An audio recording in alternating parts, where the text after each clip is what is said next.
Give you my last dollar for that Gucci sweater. Trade my soul for gold, Staying hard for plush leather. You know it's better when cold weather. Whether or not we dodge this poverty like Mayweather. See, it's cool. What's for your homies? Let me break your back in a second. What's for your homies? What's for the homies? The following message is transmitted at the request of the United States government. Attacks by the undead have been reported in several states across the country. Welcome to Purple Mike. I got my girl Jay, Jenna, Camille up in this thing. What's going on? What's good? What's good? How you feeling? Ah, man, I'm feeling all right. It's been a long week, but we in here, we straight, we keeping it percolating. So You look amazing. there Like to give a little bit of background on Jenna, man, we pretty much not completely sandbox, but almost there. We went to Duke Ellington together. Man, you talking about crazy background, jazz, classical, studying a great deal of things, went to college together. But besides the connection between the two of us, let me tell you a little bit about her, okay? So Jay, she's a great songwriter. She just graduated from NYU, guys. Berkeley, actually, Berkeley. Berkeley? Oh, dang, my bad. That's good. It's cool. Sorry. But great songwriter. Man, when you're talking about feminists, all of the above, I mean, she writes about like Black empowerment. She's big on informing the people about anything that's going on civilly or just everyday life. Man, she's great when it comes to producing, a great pianist, a great vocalist. She's teaching now. Come on now. If you want to tell the people a little bit about that, because I'm actually mad happy about it. Yeah. So yeah, I've been teaching for a while now. Right now I teach music edge. Well, music I'm kind of like a it's bigger than a teaching program. I'm actually a studio manager, so I produce for kids at the Boys and Girls Club, run a studio for them, and they come in and they produce their own tracks, they write their own tracks, and I pretty much help guide them and teach them some of the skills that are required to develop themselves into proper producers, proper songwriters, proper engineers. And I'm also a piano teacher, about to be teaching in a university in the fall. So we out here, we teaching the youth. Man, Yeah. tell me a little bit about the upcoming opportunity. Well, I don't want to say too much now because Okay, respect. it's HR thing. So I want to Yeah. make sure everything is clear with HR. But it's a promising opportunity teaching music technology at a university. And Okay. so, well, with Trump and everything, you never know what the hell gonna happen 2 months from now. So I'm trying to, make Play sure. it by ear. Yeah. So we'll see what happens. Well, speaking of that, today we're here to talk about erasure, basically. Mm. Um, a paper trail you can't delete. That's the name of this episode. And I know we see eye to eye on some things, but it's not. The goal isn't necessarily to just be in a absolute agreement, but to just speak about the truth as far as how the government or just how systems have a tendency of erasing certain elements of history just for personal profit or gain. And I'll have like some interview questions for you for us to like I really want to pick your brain and get your viewpoint on it, not only as an activist, an artist, a musician, but just a civilian too. And that is the purpose of Purple Mike, bringing together art and activism and put in one thing and to inform the people and sprinkle some wealth. You feel me? So um let me I'm gonna ask you a question. So my first question, when you heard the phrase the paper trail they can't delete, what did that mean to you? It means you can't. I mean, history exists whether you try to erase it or not. The impact Mhm. of history is already been done. We already exist, and you can try to deny it, you can try to hide it, you can try to, bury it, but it's still living, it's still breathing. So, yeah, it's like a dog trying to cover its shit. You're right. It You know, don't work. it is not. You can still smell it. It's still, it's still there. It's still growing. And shit, it might even, fertilize the ground, and then evidence of plant life and shit will still come out and pop out. So, like you can't hide what's been done. So, It's interesting in what you're saying. Like we have so much in our hands, mm, just a cell phone itself, and like what's so beautiful about what I'm seeing right now on social. No, it really does depend on your algorithm. yeah, People finding the truth. To your point, like man, I double check to see if this is AI, and this is like documented fact that this group of people actually own said land or whatever. But it's this kind of um hmm, I don't really know how to put it, but this kind of white narrative mm, that's placed over certain things, certain elements of history, just for a sense of entitlement and power.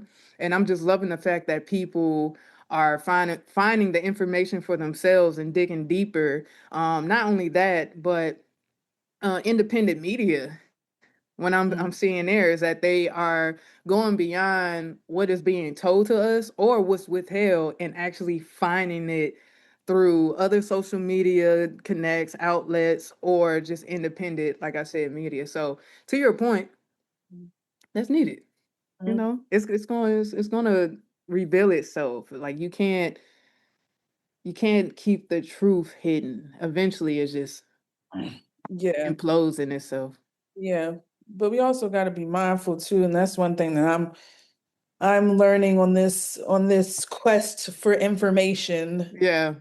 that you still got, like they say, the wise man knows that he knows nothing at all. Mm-hmm. Like, I feel like a lot of times we get so eager to share what we know on social media, and that we speak from a place of authority.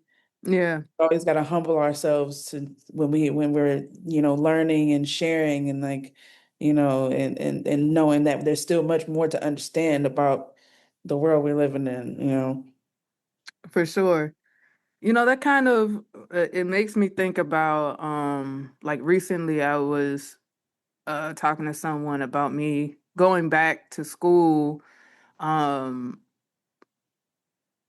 in a way that I kind of want to study documenting history and connecting it to like the journey of music, Mm, and going far beyond the more of a Western mindset, mm, um because like I had to catch myself recently from being overly biased about like our culture, mm, and that there's a whole different world of I want to say, yeah, just world music that operates just from different tuning, or like, score. Oh, go ahead. You about to jump in. Just like, just format itself. That is not like to the tradition and what traditional Western style, which people I think are a little bit arrogant in thinking that is the only way of music. yes. But I'm also going back just for the documentation purpose of us. There's a lot of people, well, not me and you, but like the younger generation, or you just really, I'm not even going to put it to a particular age group, but there's a lot of people who are lost and have no idea about like their history, and I want um to your point, I want to add all of those elements into the development of art and how they just like talk together. I don't know, like, Yeah. I yeah. mean, it's funny because I was just watching this YouTube video. This white dude was talking about how like music theory, like, you know, the music theory that we learned in like in school, and the basis of all our music education is just it's It's a European. Euro. It's Yeah. a Euro mindset. Yeah. And it's like play, and it's still like a prism of like white supremacy, in which this is how you learn music. This is the foundation of how you learn music. And it's like when you go into India, they got a whole different scale. They got whole Hmm. different notes. Like it's called totally different things, but it's like we've been boxed in, and if you step out of this, it's like it becomes something that doesn't even make any sense to, it's like it's like it doesn't, it's like dissonance if it's outside of the realm of like what we understand theoretically. And I think that's why I've always kind of like been kind of rebellious when it comes to like like when people talk about like you got to know theory. I've never really been a theory person. I never really cared about theory. That's why I'm so shitty at theory. I still don't like. Then boo boo. Yeah, yeah, I failed theory like 3 times. We did it together, dude. I could never But get out that joke. well, no, but that's a whole different thing.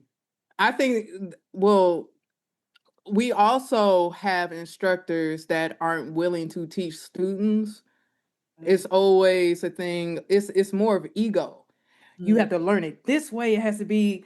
It's so rigid instead of catering to the student. So I don't think that we weren't capable because when we changed professors, we passed. Exactly. Exactly. And I think also, and that's why like um when I teach my students, it's really like, yes, I'll give them the theory foundation, because that's the mode from which we're operating in.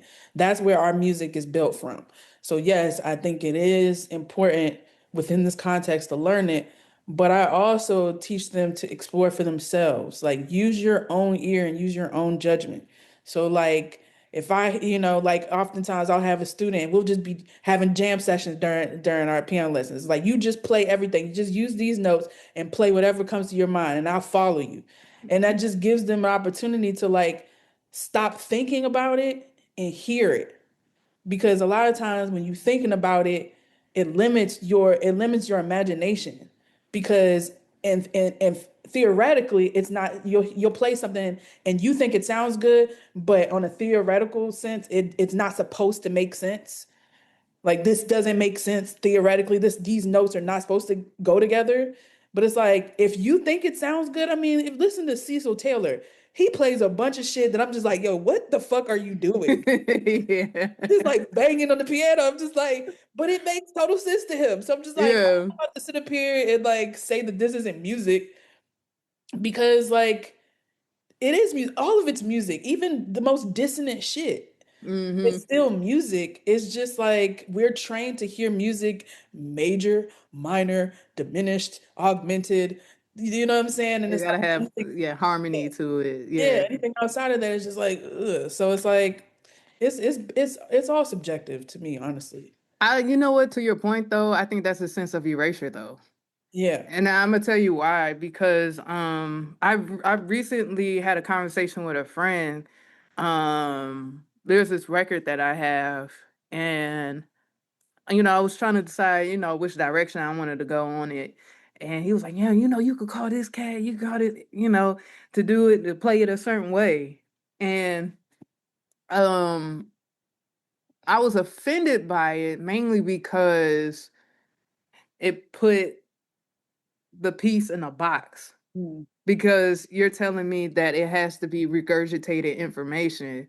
And that's actually a thing that I find kind of offsetting about the jazz community, because because they're so set on Oh, playing what has already been done instead of creating a new voice and a thank new you. attitude. Oh And my God. and that has been, and you see me in my development, like we came up together, so like you saw what was frustrating to me. Oh, you got to play like this person. If you don't play like them, then you ain't killing. And it robs you from the opportunity Yes. of creating your own voice. And oh, go ahead. I feel like you got something to say. This is like first number. Go ahead. Go Yes. ahead. That is for a man, I tell you, for a genre that is all about self-expression, And they are liberation. the, they are the most rigid people I've ever played with. And it's one of But the, it's oh, go ahead. no, but it's one of the reasons why I left the jazz studies programs Mm-hmm. because I'm just like, I remember one time I was at school and we were in a jazz history class, I think, and one of our assignments was to like doing a review or an analysis of a jazz tune. And I picked what was the name of that song? A Goodbye Pork Pie Hat. But it was Oh yeah. played by Pat Metheny. Mm-hmm. But it was a jazz song. But it was played by like, like a kind of like Yeah. Mm-hmm. and it was like they were acting like this isn't jazz. I'm like, but it literally is a jazz tune Yeah. because it's not played in like a straight fashion. Like it all of a start, or the conversations about Esperanza Spalding. When Esperanza Spalding first came out, people kept saying she wasn't jazz. I'm like, then what is she then? She's not rock. She's Yeah. Right. like what is she supposed to be? What does she have to do in order to like earn the title of being a jazz musician? Like there's no it just like a lot, and that's why I call my music genreless. Now Yeah. I know that genreless is genre fluid, genreless is starting to become more of a thing because like genre was basically designed to sell records. Mm-hmm. Yeah, it was. So it's like it's some made up shit that It's people, for marketing. yeah, people, marketing agents, like people who are not musicians, who don't know how to describe the music to people, Mm-hmm. way that makes them buy it. They put it in these rigid boxes so that they could better sell it to people. But in reality, if you listen to Prince, no, you can call Prince pop music, but I'm like, he's not just A pop artist, not a yeah. pop artist. He's all over the place, Mm-hmm. everywhere. Like he's pop, he's fusion, he's jazz, he's so R&B. Hip hop, R&B, Sometimes he's rock, classical. sometimes he's classical, Yeah. sometimes he's I don't know, like whatever the hell. He's Prince. But the genius of Prince is like his genre is Prince. So not like Yep. anybody is trying to like redo like a Prince genre. Like he made his own genre. And Yep. it's like that's why I'm kind of like, this whole tradition of like trying to like, oh, like fit into a jazz, lane, or fit into a hip hop lane, or fit into an R&B lane. I feel like that's just unnatural, especially when it comes to musicians, when we're exposed to so much music, like that music is going to be coming out of us. So you can't really like deny all of our influence. Let me tell you something. Let me tell you something. I had to, so remember when I first started writing my album? Man, I went through a whole phase of learning other people's music, their writing styles and everything, and duplicating it just so I could really, it's like transcribing, but so I could really understand it. But it came a point when I was writing my own body of work where I was like, man, this shit is boring. You talking about the same old format, the motherfucking song is looping. The only thing that's changing are the vocals. Like we understand that's what the phrase, but I was like, this is boring. And like remember the record, The District that I wrote? So it started off pop. It started out boom bap. Mhm. And then when Mono played bass on it, it changed the whole record. So Mhm. I had to like pull from different elements of myself. So it has soul, it has rock, it has R&B, and it has hip hop. Like the major influences that I had in that record. This is to your point, freaking Queen, Freddie Mercury, Prince, and then Memphis Soul. And I just and with the writing format of classical. Mhm. So like it was hard for me to just zero in into just one thing and like this is what it's said to be. And then the most crazy thing that I heard from a consumer is it's too much music in here. You should probably just put 808s, hi-hat, and a clap in this thing. And it's like it stressed me out because people don't even really know what music is. You know what I'm saying? So it's just that goes with that. And I think it's a much bigger picture. People have been programmed from the labels to accept this is what music is. So it has been watered down, and that's our education system as well. So it's just, I'm about to go down a rabbit hole, so I'm gonna stop here. I'm gonna stop there. But it was just it's to your point though. Like, people are closed minded because they have been programmed for that. But I just want to challenge people to just go beyond. See what else you Yeah, can find. You might end up liking something that is like out of the ordinary, and it's okay. yeah. I mean, I struggle with that with the kids that I teach. They will not try anything outside of trap. I've tried sneak some stuff in there. They will not do it unless it is a trap beat. And it drives me crazy. But I've learned to try to meet them where they at Mm-hmm. and like maybe, stop. Because at first I was like, y'all niggas need to listen to something else. Y'all. But then I'm like, all right, let me start producing some trap beats, but let me try to change it by using a sample that is like maybe jazzier, like maybe Mm-hmm. or maybe more soulful sample, so that at very least they're still getting a little bit of the element instead of like dong dong dong dong, like Yeah. all just some shit. Yeah, no, I know what you're saying Yeah, though. just like just slide it in there some kind of way, just or even just like I've realized like it's really about exposure. And like sometimes all you got to do is just expose them and get them Yeah. used to hearing it. Don't force it on them. But like if they come in, I might play like, some quiet soul music while they come in the studio and just so that they when they come in they hear it. Yeah. It Yeah. becomes something else that they are able because like before, like I like in high school, remember we used to make fun of smooth jazz all the time. Because Yeah. We couldn't stand it though. that Kitty G shit off like Girl, one.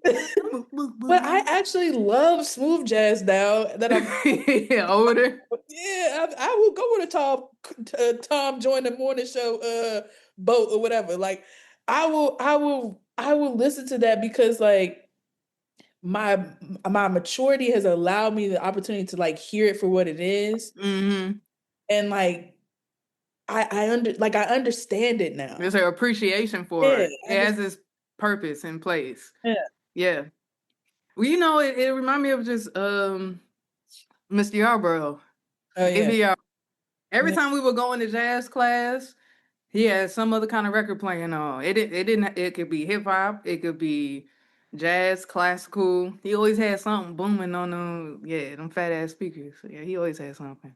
Yeah, you just gotta expose people because like people you never know what people take in.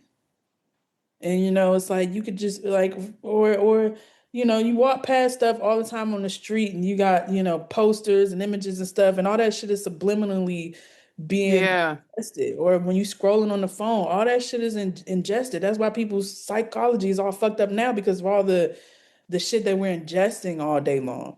So Yeah. you could poke something in that's like musical and like different, they might react negatively to it at first, but the more they're exposed to it, the more like I feel like they'll start to tune in. So I have a question. Before I ask the next civil question, this is music related. How do you think we could show up in our communities in giving that exposure? First, we need to get off of our fucking high horses. We are like musicians are especially no offense to all my musicians that have gone to school. I went to school. Me I'm too. educated. We elitist as fuck. We Yeah, we be elitist as fuck, snobby as fuck. We can't stand for something to be even a hair off pitch. Like we so sensitive to stuff sounding a certain way and being delivered a certain way. And I think part of it has to do with us being in such competitive environment and like, wanting to be the best, wanting to impress everyone. I remember like We would have senior recitals. If somebody was singing off key, We'd be like, oh. oh, it is just like we judge everybody from that measure. And it's like you got to understand that not everybody, it's kind of like church. Ah, If you judging people from that angle, it pushes them away. It makes it, and that's why people go into AI, they don't have the patience to learn because when they try to get into spaces where they can learn, you judging them and you being overly critical so, instead of like opening the space for them to learn and be free and learn and express themselves and make mistakes. I always tell my students, make the mistake. It's okay. Make the mistake and make it sound musical. If mhm. there's nothing that you can't make musical. Like Victor Wooten, I was watching a video of Victor Wooten, he was talking about that. Yeah, He's playing like, the "Yeah, I wrong played note. it wrong, but then I made it funky." And it's like, exactly, like we can't be too like just uptight. Loosen up. I had a conversation. I'm not gonna put him out there. He's a producer in the gospel industry. This is like right before I left the corporate, world of audio and musicianship and stuff like that. So I was like, okay, cool. Anyway, and I say church corporate. In this conversation, I was talking to one of the old heads, and what made him gravitate towards me was the fact that I play with my tuning. Mm, And a huge part of that, by being a saxophone player, you hear in octaves in that way all the time, and I'm sure you do too as a pianist. But we feel it because everything was vibrating here. So like it's easy for me to switch a record to a different tuning that feels good, and I know that it resonates with the body well. mm, But this other particular producer, he's a pianist and everything, vocalist and stuff like that. So the old head brought the conversation up, like, hey, Alex, tell him what you just told me, because he was proud to hear what I said. And I was basically telling the younger producer, like, man, I play with tuning because it affects the body differently. No, it doesn't. And I was like, what do you mean? Because 440 is 440. It's the most sterile sounding tuning, if in my opinion, But when you start messing with other things, and you engage with different harmonics, and it hits the body differently. That's the same thing with chakras. You know what I'm saying? That it works hand in hand. That's actually science. You know. mm. So dude was like, well, nobody can tell the difference. That's a lie. About the difference. And it's not about, I'm sorry. It's about feeling. It's not Okay. about being able to identify it. People could tell the difference in the feeling. Yeah. I'm here to tell you that because I have records where people just started jiggling and shimmying and stuff Oh, because and once you learn which frequency does that, you does that. You elicit just that keep moment. you're right. So I was trying to explain that to him, and he was like, "Well, I'm the one with the Grammy," and I was like, "Okay, that's why your shit sound like the way it does." You know what I'm saying? It sounds sterile. So I want to say, fast forward, he listens to one of my records. It's in a different tuning. The Mm, man came back and was like, "Man, why are you still here? You should be on tour or something." A complete flip. You know what I'm saying? So it's just like, to your point, people have to be more open minded to information. Like, everyone has such a Euro mindset. You're shutting yourself off from actually expanding and learning world music, learning, language, or just connectivity, because that is the fastest and quickest way to connect with different people in different cultures. yeah. So No, yeah. that's real. And then back to what your point about the tuning. I was reading about cats' purrs, Oh yeah. and what I found was so fascinating. It said there's a vibration that they purr at a certain frequency that encourages bone growth and Mm, that's dope. bone healing. And it's like it's the frequency in which they're purring that encourages that. Mm-hmm. Like all these things like make a huge difference. Yep. Huge difference. So I'm like, you gotta be careful. Like they always talk about the frequency of trap music and like certain songs. It's like it elicits a certain like Vibration mental and state. Yeah. yep. You know what? I'm trying to move on, but it's just that this conversation is too good. So, what made me realize what you're saying, I was taking acoustical physics. And we were doing all these problems talking about, like, something falling in proximity, like what frequency it may give off. And then, like, I understood the concept of chakras. And then, like, when I started tuning just myself and everything, I was like, damn, like, there's certain, like, I could tell where I had blockage. I could Mm, tell where I needed to open up. I could tell where I needed to heal. I could tell what was resonating well with my body. And like for what's interesting about trap music, it's not only the music itself, but it's what's being said.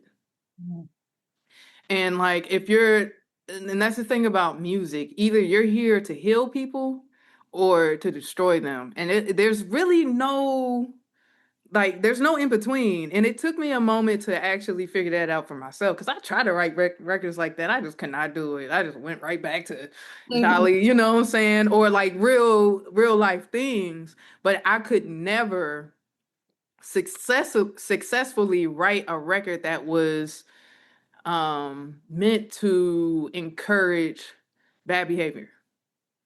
So mhm. Yeah, and I be trying to I tell my kids, I'm like, and this is something I'm going to start saying, but usually when they make their music, they always make music about fighting. I'll be like, for every song that y'all write about fighting, y'all owe me a positive song. So I got students that owe me like three positive songs. 'Cause every fucking song is about it's about fighting. but I think what's important and what I'm probably going to start saying is like y'all music depresses me. You're making me depressed. I feel depressed. I feel like I like feel hopeless listening to your music. Like and that if I feel that way, imagine how so many other people who would listen to your music going to feel. Right. I want people to feel it's not just I had to learn this and it took me a long time to learn this. But sometimes we artists are a little too self-absorbed and selfish when it comes to our creating our music. We always want Hmm. to create the music that we feel, oh, I write what I feel, and da, da, da, da. And I'm like, that's cool. And it's good to express yourself. But if you're making music for people to hear, you also have to think about what you want them to feel them, not just what you want you to feel, but what do you want them to feel? Because that's going to Hmm. make the difference between people buying your records or not. And people always like online, like nobody's buying my shit, nobody's listening to my music, y'all not supporting me, y'all gonna go to Beyonce concert, but you not. Well, first of all, Beyonce got you and Beyonce are not even the same. Yeah. You ain't got all the sparks and the glamour that she got. Stage with a guitar and you talking to ain't nobody paying it's like no. But besides that, it's like you have to ask yourself, what are you offering to people? Because there's what they say 100,000 people release music every day. Day. What are you offering to people that they can't get from the last hundreds of artists that are clamoring for attention on social media? Like you have to think about what is it that you're trying to inspire from people. And I do want to add this, and even charging you as an instructor, I'm gonna tell you what changed my whole entire outlook in it. It was Kirk Whalum. Mm, He would come and like I would just play stuff blindly or just, whatever I had to learn. He was like, okay, like, hold on, let's take a second here. How are you feeling today? And we'll sit there and like so they're writing these type of records because they're in this space. But this also gives you the opportunity to figure out where they are and to help guide them through it and to heal them. mm, So like in doing that, let's say if I'm writing a song about fighting, okay, you writing this song all the time, this type of music all the time. Tell me a little bit, and like not too much, what you can bear. See mm, where they are as a student, mhm, and then from that point, it's just like, okay, so how can I get you in a better space? What would make you feel more safe? You know, and then it will kind of like encourage them and shift their mind in writing. mhm.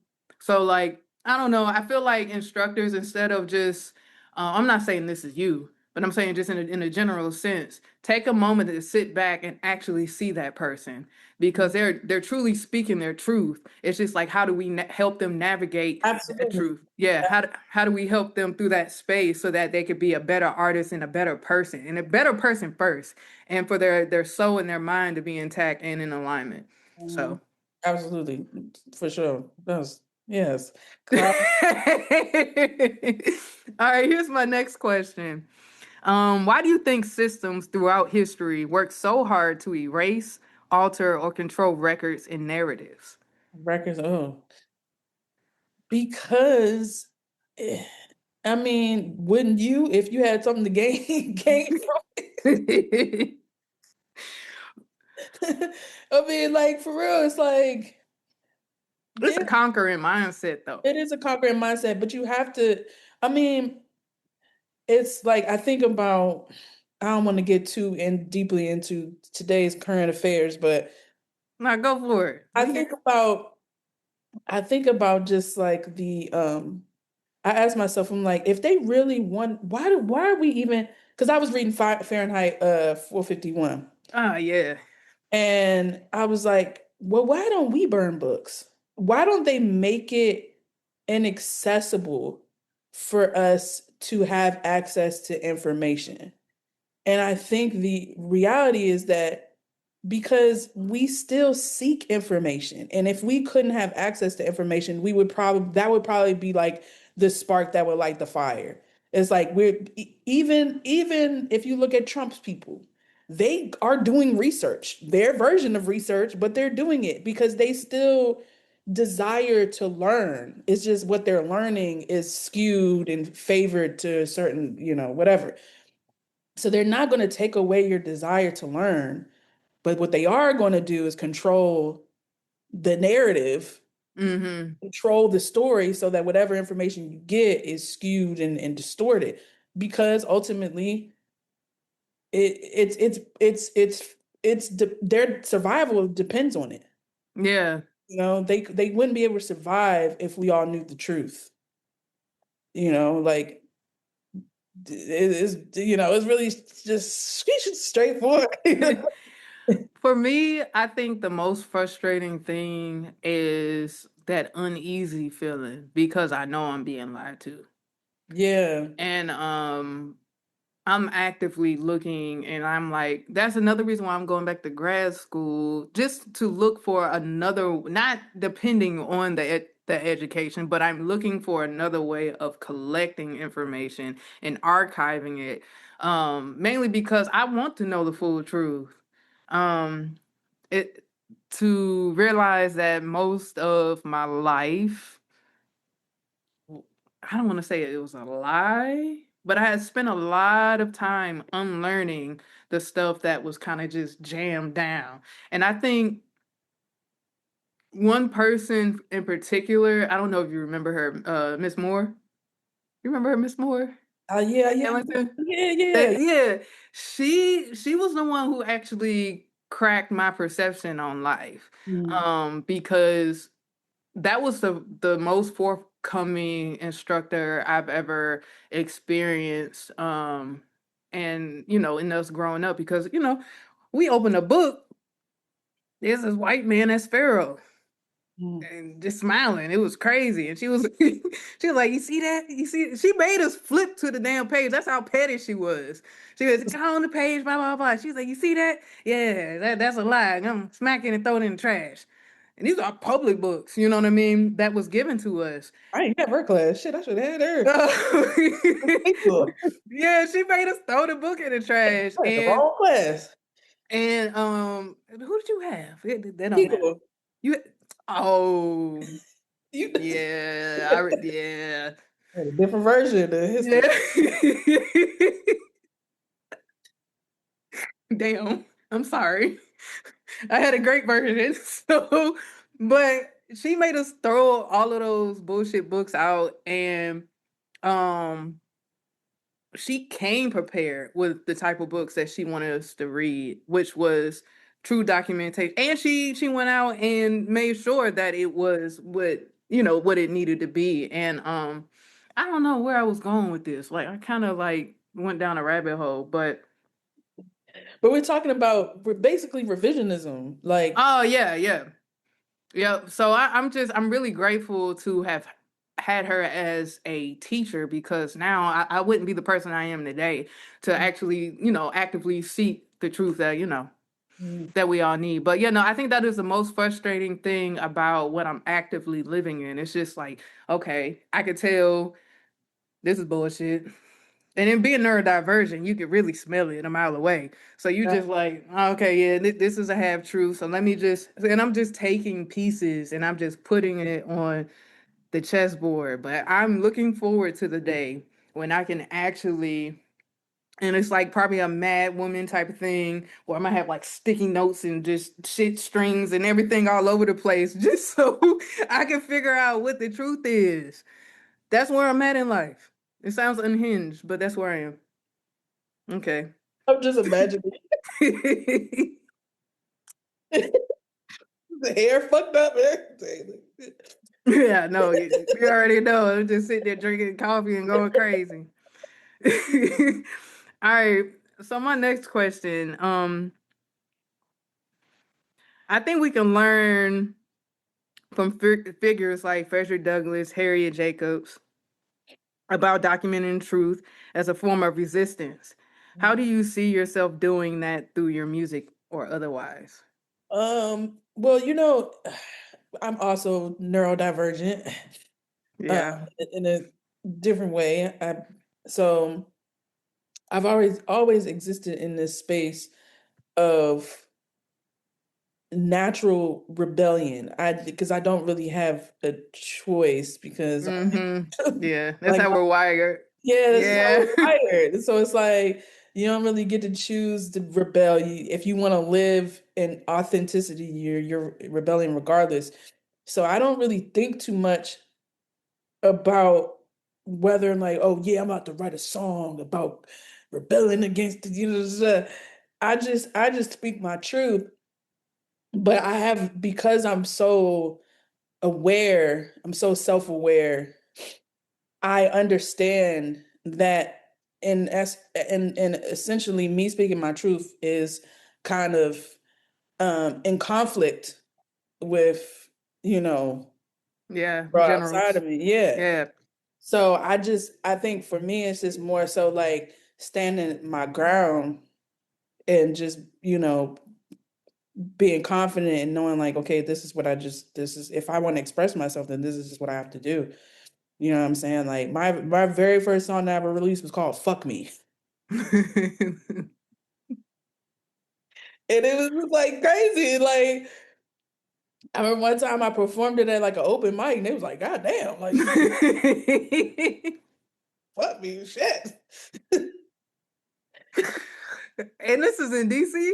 Yes. And So you imagine. you threw them off. Yes. And this is like one of them like, oh, like Joe Claire type of Jones, like the old school open Yeah. mics. Yeah, where Mhm. like this was like the Raheem Devon type crowd. Oh man. Yeah, so Damn. coming up in there with these like 30 numbers, talking about some fuck me. It's like shit. Like, but I didn't, as nervous as I was to do it, like You that's enjoyed it. yeah, Yeah. that's how I express myself. So it was like, yeah, and I feel like I don't know, that's how I've been able to I think I've been able to manage to have, a career for as long as I've had, thankfully, as tough Hmm. as it can be sometimes, because people see that authenticity, Hmm. and and they're encouraged by it. So it's like, for me, it's just like makes it even more like of a responsibility almost to just like stand my ground on that. I think a big part of it too for me is community. Yeah. I'm learning what that is. I know when I first you were there when I first started writing for myself. I was just trying different things and I think I was way too like wide open. And it was more so in the space of I was vulnerable, Mhm. but it was a great space to write in. However, Um, I think my discernment as far as like dealing with certain people was a little off Mm, because I was in such a vulnerable space. So now that I have the proper community around me, even though it's much smaller, it's still safe. mhm, Um, and in that space, I have been able to write about things that are a little bit more radical. mhm, I even noticed, and you know my ears for the most part, is rebellious.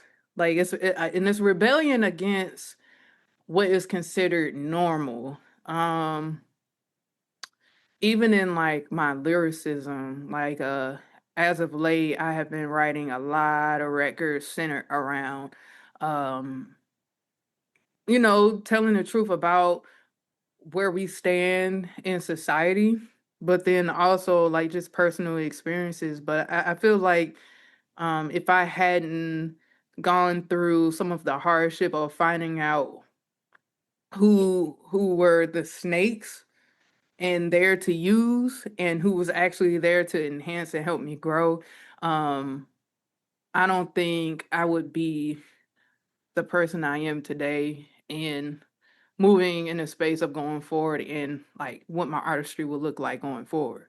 mhm, Um, Even in finding my new voice on my horn, um, I feel like you go through a point of okay, you're just starting, like you just said earlier.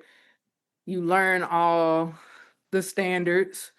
You figure some people get classical training. You know where I was in classical and stuff like that, and you explore your voice. But I think now I think I'm in such a pivotal place because I'm looking for something that I haven't seen before.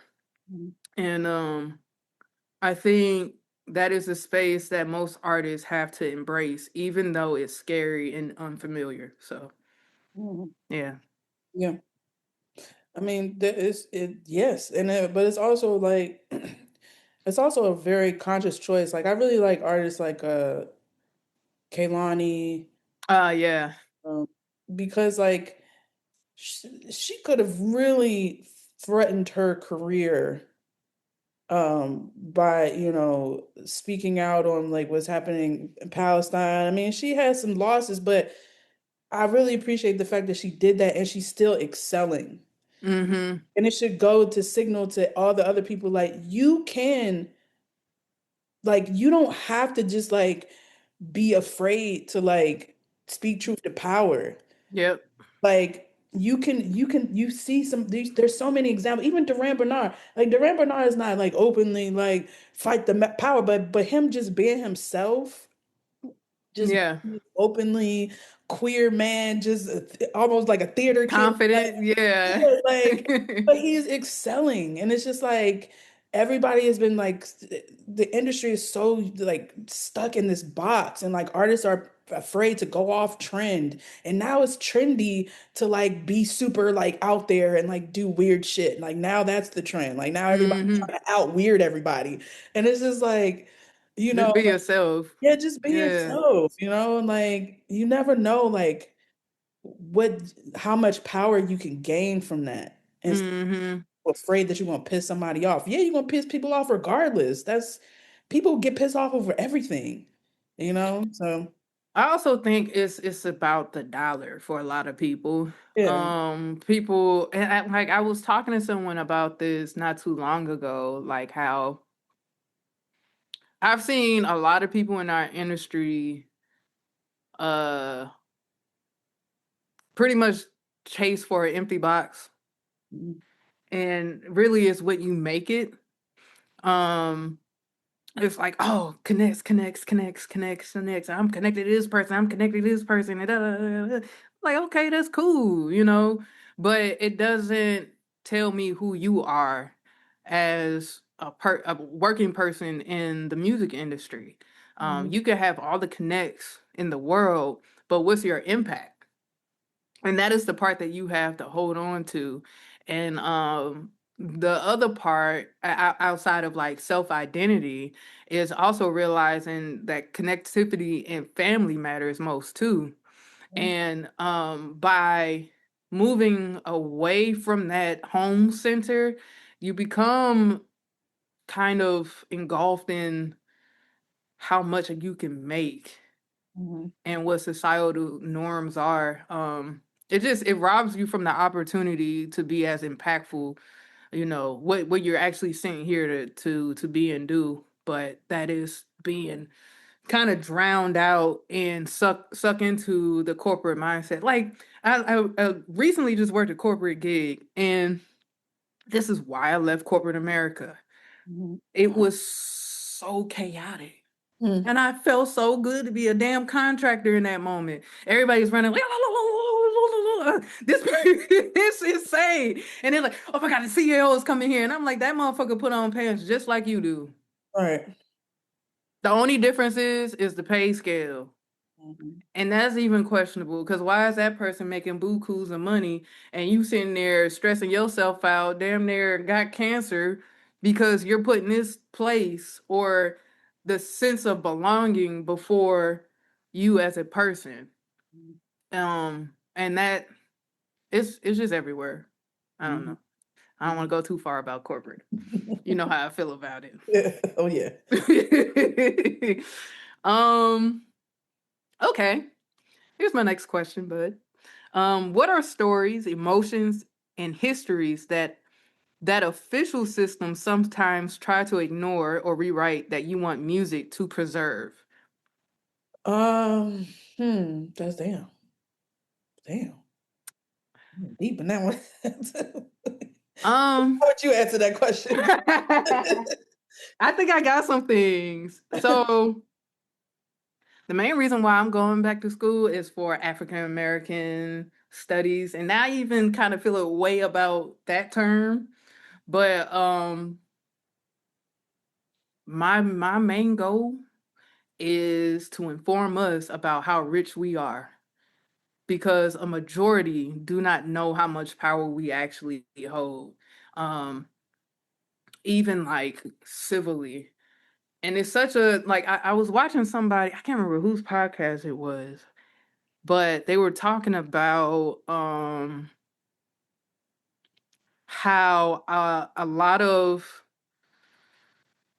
I want to say millennials and maybe Z, maybe like, oh, okay, I'm not my ancestors Mhm. in a more of a negative uh Yes.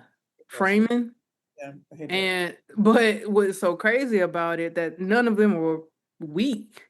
Like they fought for the access that we have now that is being stripped away. So the real question is like, okay, what are you gonna do about it? What makes you so different from them? If you swear that, yeah, I feel like you about to say something. If you swear that you're not them, then show me how powerful you actually are. But You're not. if you don't know where you came from and where you need to go, then you can't change, the projection of the future. So as an artist, that is something that I want to bring to my artistry, my music. And then I really just have a huge heart for informing people just about ourselves. There's so many things, music, and even museums is kind of like for me too. Yeah. But there's so much history in us even fighting back the systems that we are in right now, where we actually won, but they're not teaching that outside of some of the civil teachings, the civil rights teachings that we've learned through word of mouth or schooling. Mhm. So that is something like even if it's something tribal, like hey, this happened here. No, nobody's talking about this shit. Let me bring this in song form to make people actually think. Be like, damn, let me look this up real quick. Like that's what I want to bring to my artistry. Yeah.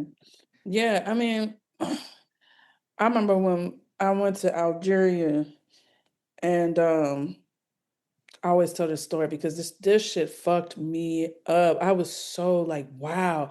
I couldn't even come home and like really like my whole idea of like being in the music industry was just like fucking warped. It was like we were in Algeria and we were like in the desert, like we was out in the cut.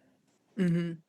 And we had like these I was in like this group because we were all in different groups and each group had a different assignment. I was with the program, it was like a fellowship program. Mm-hmm. And so we all had different assignment. And the group that I was in, our assignment was to go collect sounds from the desert, just like find shit in the desert and sample it and like try to like turn it into like an instrument. So it's like found like these leaves and I was like, okay, I'm trying to make a like a shaker or something like that. So I'm gonna record that, trying to find a kick drum, like, okay, I'm gonna hit the sand, the dunes and try to get a bass drum out the dunes. And I was just like, yo, like, if we really think about it, think about all of our instruments, everything that we play on, everything that we make, it all starts here first. And then we just like take it and manipulate. It's like we were talking about frequencies and stuff, Mm-hmm. taking it and manipulating the frequencies. And somewhere along this, like, talk about the history of like recorded music. It started out, we were performing in the juke joints or in the back of the, the slave house or whatever. And then at some point it was like, okay, well, we can't take this performance home. So then at some point it turns into a recording. And it's like, okay, and then that recording turns into something that we sell. And then it's just like we took something that was so authentic, so spiritual, so just like fresh from the earth, and we turned it into streaming numbers and we turned it into basically a way that you signal to other people that you're successful. And it's like we've completely ripped it away from what it was. And now we've got AI trying to recreate something that it's never experienced. Mm. You know what I mean? It's like it's just like this synthetic version of people's real like emotions. And it's like you can hear it in the music. The emotion is gone, the feeling is gone, the connection to what it once was. And when you try to tell the youth about what it used to be and what once meant, they get almost like annoyed with you. So it's like for me, I think it's important for us, and it doesn't have to be, again, it doesn't have to be beating people over the head with it, but like it's some way that we have to figure out how to signal that in our music in some capacity. I don't know if it's just like I've thought about like including certain instruments that like I've I don't know if you heard of the, what's it called? What is it called? It's not a clavinet. What is it called? Um, well, in Morocco and Algeria, it calls it kargabas, I think they're called. Mm-hmm. Okay. And they're like the little, Oh the yeah, yeah, I know what you're talking about. Yeah. yeah. So like I learned the history of them, and they're meant to mimic the sound of horses, Oh yeah. to Mm-hmm. transport slaves. And so I'm like, yo, like a nigga don't even have to know what that is to get that info. Like if you Get that heard that, feeling. you can still Mm. get that feeling. So I'm like, there has to be a way, and I feel like jazz does it the best in kind of like creating that, like keeping that ancestral line open in the music. But even in like R&B music or like hip hop music, it's like there's got to be a way to keep maintain and preserve that acoustic or that like you know what I mean, like that acoustic, Yeah. you know. I also think this too, to your point, your questioning made me think on this side. Mhm. Now, we both took Professor Corey's Oh yeah. stuff and we learned about like the birth of jazz, and like how it transformed and made different genres. But the main thing that was in there that was exploiting us Mhm. was white people in Mhm. the Euro mindset. So my question would be, how can we protect ourselves Mhm. legally and music? That way it's not taken advantage of, because it's not even just music itself. It's artifacts. There are Mhm. things that are elements that are being stolen from certain countries, people, you know. So it's just like, how do we come together as a community to protect what's so precious? Because AI is able to just free reign, just hit that hole and just take everything and just, take different artists. No, for real, take different artists and like collect all this information and create something. But what we're not doing is figuring out how to create guardrails to make sure they're not being vultures to something that is meant to be creative. And we have Well, to think that way. I think we have to, but to be honest with you, I'm not so. I mean, I think the only way that I think we would have to do that is to create a network of people, because a global network, some sort of global network of people who are thinking in the same way, because our especially American industry. I mean, you might be able, it might be having more success in like oddly enough, Europe. Like like Yeah. you would have this conversation would be far more frequent in Europe than I think here. Strangely, because Europe, for some reason, after all the collecting and stealing they've done, they have such a great deep appreciation for art and music. So it's, it's like, go figure. So like, but us, it's just like who's selling the most, who got the best marketing, who got the best, you know what I mean? But I think we would just have to like create some sort of network to connect on a global level, because I don't think there's enough. I think unfortunately here the need to survive is just so strong that even the most active, the most, are stuck in a space where they feel like, we got to get our marketing together before we can even think, on a global level. Like, and then like the gatekeepers here, they're still on some 1995 shit. Just, like Yeah. trying to get, on the top of the Billboard charts. So it's like there isn't a strong enough a foundation here that I think is going to be enough to put up a considerable fight in terms of that protection. It's really like every man for himself. And if you got people like Timbaland and like all these cats jumping on the AI train, Yeah, like, that shit is crazy to me. yeah, I And he mean, don't get no fuck at all. He's just like, it's all about me making money. And I yeah, think it's a character thing though. it is. But I think when you have so many people who have, and that's why I'm really hype about Kaylani, and I hope that she continues to do well, because I think she's in a unique position where she can set a totally different standard Mm. for other people. Because now she got people like Brandy on her records, like Yeah. or Missy on her record. So it's like if you could set a new standard, then maybe that will signal to the other old heads, the other, the last of the Mohicans, you can signal to them like you gotta get in with us. You want to keep maintaining this old structure. Well, we're moving past that. Yeah. It's like Yeah. people are clowning this AI shit. I don't, that's why I'm not really so worried about AI taking over in the music world, because people are clowning the shit out of it. So it's like It sounds crazy. it It sounds got the, absolutely crazy. But it's like we have to set that standard, and we have to be so incredible at what we do that it makes them look like either we jump on or we get left behind. yeah. You know what I mean? Because it's Yeah. happening. I see it. I mean, I see like the old heads kind of being ditched, and I see them struggling to stay relevant because Hmm. it's changing. We not fucking with that. The celebrity mystique is over. Nobody gives a It's through. if you're Yeah. a We legend. don't care no more. Like, they don't Yeah. care. They do not care. They will clown your ass. They will care.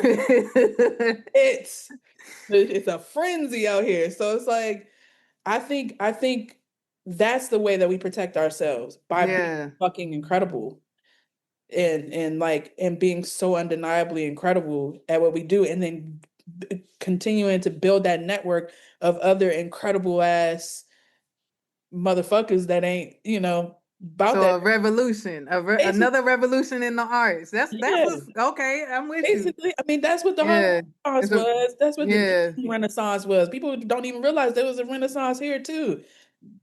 Yeah. Yeah. So Even hold on 1 second. I gotta get my charger, my phone, my laptop. oh okay. Oh, okay. Cool, cool.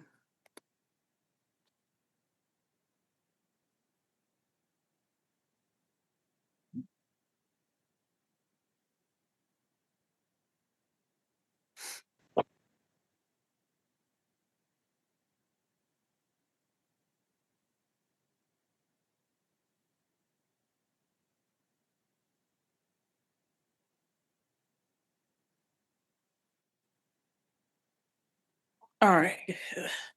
All right, all right. Here's my next question. Professionally, we are taught that documentation is important. But when we look at communities whose stories have historically, even live videos, can be dismissed or denied, I think it sends a mixed message and can lead to apathy. What do you say to those who are discouraged with systems that profit off of deceit and erasure? Um, hmm. Well, I think I'm trying to think of what I would tell myself Yeah. because I do feel experiencing discouragement myself. But I think I don't know, the best advice that I could give is to identify why you do it in the first place. Mm. Why is it important to you? Because if Yeah. it's that important to you, um, you're gonna stand your ground to protect it at all costs, Yeah. despite what anybody else does. Because the reality of the situation is this is the world that we live in, and it's always been, there's always been some sort of entity that has benefited from deceit and destruction, Yep. and that's just the way it is. And so you can cower and you can get into a fetal position and just like wait for the wave to crash over your head, or you can just say, you know what, fuck it. Like, I'm here.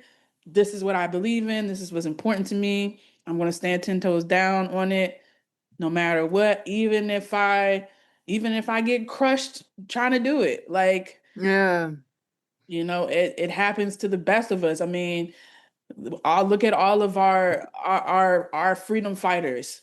Yeah. They, are martyrs, and Dr. King and Malcolm X and Huey P. Newton and um sh- sh- all these people that have been like crushed for standing up. It's like if In you want to truth, get crushed, yeah. yes, if you want to get crushed doing anything, get crushed standing up. Yeah. I mean, don't get, because otherwise, what's the point? Why are we here? Why are you here? You know what I mean? Like, Yeah. it's just, if the system is going to try to oppress you either way, you have nothing to lose. You Nothing. know, and to your point, you know my personal story Mm, on some things. mm, So I want to say a big part of that is documentation. mhm, They can't gaslight you off of truth and reality, something that you've written. That's why they're banning books, because mhm, it's a true representation of its said time. mhm, Um, I think that is a way of combating it, and it keeps you in reality. It keeps you from feeling like you going fucking crazy. Because if a person gaslights you enough, you start to doubt yourself. Like, am I tripping? mhm, So writing it down or creating a piece of art, canvas or something, a body of art mhm, that is telling your truth, because you don't really need anybody to validate what you experience. mhm. And I think that is a big part of fighting, fighting what I just asked you is don't look for validation. What you experience is what you experience, and living that truth. Another thing, I just learned this word yesterday. I didn't even know there was a version of, you have antisocial, but I didn't know there was an opposite version where it's pro-social. Like, I didn't know that you could be pro-social. Yeah. Like, have a pro-social attitude. Like, don't. because I feel like so many people are spending so much time trying to find a boogeyman, trying to find the antagonist, and like using all of their energy trying to like play whack-a-mole. Oh, this person's a Zionist, this person, ah. Instead of like, okay, well, like, why don't we change that, flip that, and turn it into an added attitude of breeding positive relationships among other people? You know what I mean? Like, turn Yeah. shit on his head because, to be honest, that's how these companies make their money. They make Mm, their money every time you make a post online, yeah. whether it's condemning this person, fighting this person, arguing with this person, these motherfuckers are racking up money. Yeah. Just from the mention itself. Yes, exactly. They all, it's like the Truman Show. Like the system and blah, blah, blah. And then here's an advertisement for, pimple cream. It's like, Right. like, what are we doing here? This is ridiculous.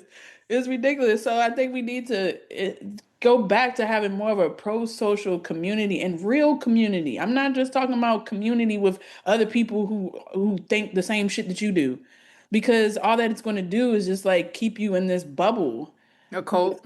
A cult, yeah, basically. Like you have to, and also it's like you need to be challenged. That's how you flex your muscles. That's how you use your brain, by being challenged by something that you don't agree with. Hmm. You can, and if you feel challenged, you should be you. That's why you learn and you have the knowledge to defend yourself. That's why it's so important to educate yourself. Because if somebody disagrees with you and I know the truth, I'm not going to feel threatened because I know I can defend myself. I know I can Yeah. stand for myself. So it's important for us to educate ourselves, grow our confidence in what we know and who we are, and just have an attitude of building stronger community amongst people, because I don't give a fuck who you voted for. I don't give a fuck what music you listen to. We all out here trying to survive while Yeah. the niggas up here racking up a whole bunch of money. No, for real. While we But all struggling, yeah, going to yeah. parties with their mask on and shit, and like, Not masquerades. yeah, masquerade videos of them bombing people to death. I mean, come on, it's Yeah, it's sick at this point. It's just, and it's like, like we have too much that we can gain from each other if we stop blaming each other and attacking each other, and hmm, realize that we all have something to, we all have something to offer. There's something powerful within all of us, and all that intensity, all that energy, that fight that everybody is showing online and, at each other. If we had used that same energy in that fight against the towards people, them. yes, Man, what? if they have rules and shit. Let's go. Hey, I'm with you on that one. I second that motion. Let's do it. All right, I got one more question for you. All right. All right. If future generations were to discover the paper trail we leave behind today, what do you hope they will understand about this moment in history? I hope they don't. I hope that they would understand. My main prayer and my hope is they'll look back at this moment just like as we look back and on our history and be like, "Damn, these motherfuckers was tripping." I'm glad we not tripping like that. Like, I No, really hope yeah, they can look back at this moment and be like, "Damn, they was tripping," but we've made some progress. That's my hope, that they can look at this and learn from, and truly learn from it, and be able to celebrate moving beyond that and having evolved from it. Because I feel like where we are now, this is where we at. This is the life. This is the time period. Just like the people that was born in fucking Jim Crow, and the people that was born in fucking yeah. kingdom and whatever the fuck, the Roman Mhm. Empire, that was their experience. Like that, they just had to live through that. We just got to live through that, and it's probably not going to get too much better in our lifetime. I do want to say this to add on that. Whenever it's like power and they are hell bent on resets so they can gain Yes, more power, Yes, to be okay with rebellion and to have a revolution. That's absolutely, what I want people to hold on to, absolutely, because that brings great change. Yeah. absolutely. Oh yeah, I mean, you have to do something now in order to get to that point. But I guess what I'm saying is, um, I understand that there's just a certain level of acceptance that I've had to have Mm-hmm. about the ability for people our age and older to evolve. And Yeah. I think I don't think that there's much evolving that we're going to do. And I think that, the best that we can do is try to encourage the younger kids to, think differently than us.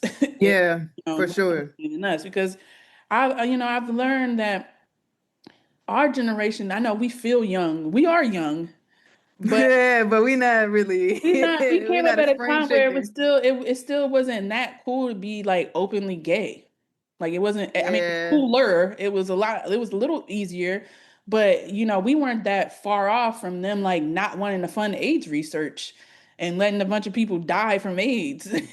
So Yeah. we were born in 1990 and they were like still not trying to fund AIDS research around the time we were born. Yeah. And I remember like, in high school having the Man, them weekly assemblies. yeah, oh yeah. Yeah. So Yeah. we probably are at that point where you get stuck in your ways. Mm-hmm. And so I've just kind of gained a place of acceptance around that, but at the same time, it's like if there is a little bit of fight in you, then Yeah. put Let it it happen. put Yeah, it put it to up. work. But Yeah. don't always require you to go out and destroy shit. Sometimes the fight is just like you standing 10 toes down on who you are, what you believe, and not shying away from it. So Hell yeah. Well, look, man, I am so happy you came on this show, girl. yeah, Jay, it's her name is, confirmation. man, this was meant to happen. Like, okay, one thing's for sure. Y'all see her name, Jenna Camille. Follow on social. I know for sure she's on IG. Are you on TikTok? Rarely. Yeah, okay. Mostly IG, right? And Threads. Follow your girl. She has great music coming out, little sample pieces. Not even little, great sample pieces. I don't even want to put little in front of your compositions. You can find her on streaming platforms. Man, give her a follow. Thank you again for coming on Purple Mic.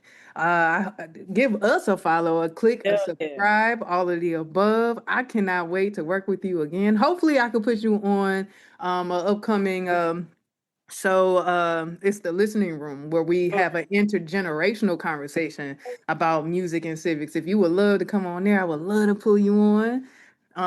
You feeling that shit? You feeling that? Okay, bet. Yeah. So thank you again for coming on to the Purple Mic. Do you have anything to say to the people? Yeah, just follow me on IG and subscribe to my email list. And I look forward to sharing my music with y'all.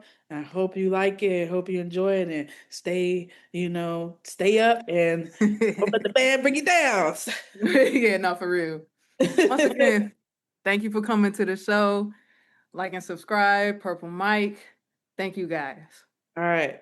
Peace.